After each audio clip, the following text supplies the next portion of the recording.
Bonjour à tous, Pedro Canali, Game Squad. Je vous présente aujourd'hui mon bouquin préféré sur le management, un petit chef-d'œuvre, le Management 3.0.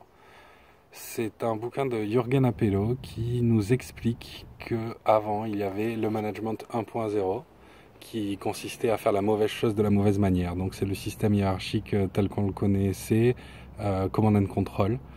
Puis ensuite, il y a eu le management 2.0 qui consistait à faire la bonne chose de la mauvaise manière, c'est-à-dire dans un système toujours très pyramidal.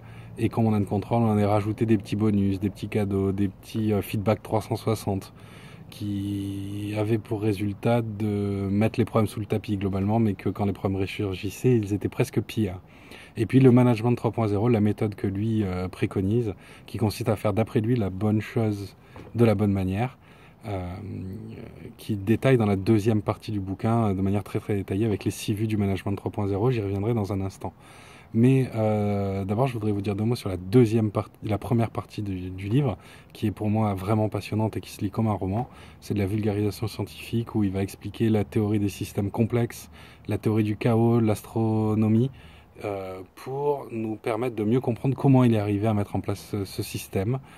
Euh, c'est 400 pages en anglais, le bouquin n'existe malheureusement pas en français, mais ça se lit vraiment vraiment très très bien. Il va expliquer notamment la différence entre compliqué et complexe. Compliqué, la difficulté à comprendre, et complexe, la difficulté à prédire. Et du coup, il part du concept que les organisations actuelles sont des systèmes complexes, et que donc si on n'est pas capable de réduire le chaos résulte de la complexité, on ne va pas arriver à bien gérer une organisation. Donc tout son modèle est fait pour gérer la complexité, gérer le chaos, gérer l'imprévisible, en étant le plus adaptatif possible. À la base, c'est un développeur, puis un manager de développeurs, et grande chance pour nous, cette méthode fonctionne très bien pour les managers qui ne gèrent pas que des développeurs, mais quand on gère d'autres types de ressources, ça fonctionne aussi très très bien. Et c'est pour ça d'ailleurs que ça a connu un aussi grand succès, que la communauté est aussi grande et dynamique, notamment en Scandinavie, dans le nord de l'Europe, c'est assez fou.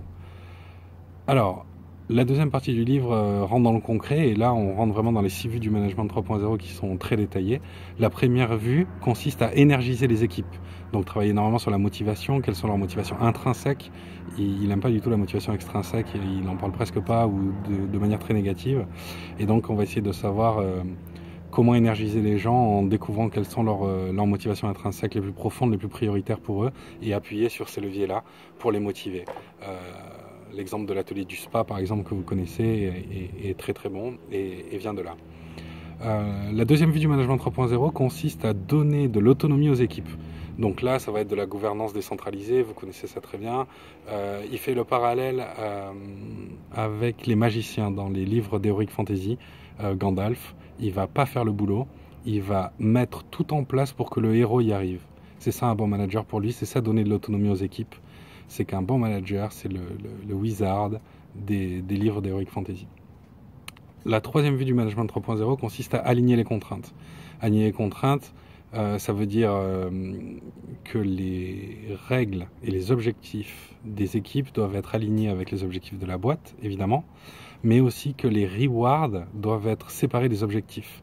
Si vos équipes se défoncent jour et nuit pour arriver à faire quelque chose d'assez exceptionnel, mission impossible, et ils y arrivent, si vous avez déjà préalablement établi des rewards en cas de succès, et que le succès était beaucoup plus dur à atteindre que prévu, ils vont être déçus. Si vous leur offrez une pizza après qu'ils aient bossé 2 semaines sans dormir, ils vont être super déçus. Le bonus, c'est comme si vous les insultiez. Donc il faut vraiment décorréler les rewards des objectifs. Pour lui, c'est vraiment primordial. La quatrième vue du management 3.0, c'est développer les compétences. Alors oui, ça passe par la formation, évidemment. Première chose qui nous vient à l'esprit, mais pas que. Il y a du développement personnel, il y a du coaching, et puis il y a aussi tout le rôle du manager. Quand on va donner de l'autonomie aux équipes, c'est aussi ça, développer leurs compétences, leur faire apprendre de nouveaux challenges, etc. Le manager a un rôle prépondérant là-dedans, et sa façon de le manager aussi. La cinquième vue du management 3.0, c'est faire grossir la structure. Donc là, il va parler de la mise en place des outils, il va parler aussi de la communication et de la transparence, comment communiquer inter-équipe, etc. C'est assez bien détaillé, et c'est assez important. Il insiste beaucoup sur ce passage-là. Et enfin, la sixième vue du management 3.0 qui la rend intéressante, c'est améliorer le tout. Donc l'amélioration continue, comme l'implique le nom de cette vue, c'est infini l'amélioration continue. Donc il faut vraiment mettre en place un système, des rewards, des malus qui empêchent les gens de stagner et qui les forcent à les mettre en mouvement, à mettre en mouvement l'organisation tout le temps.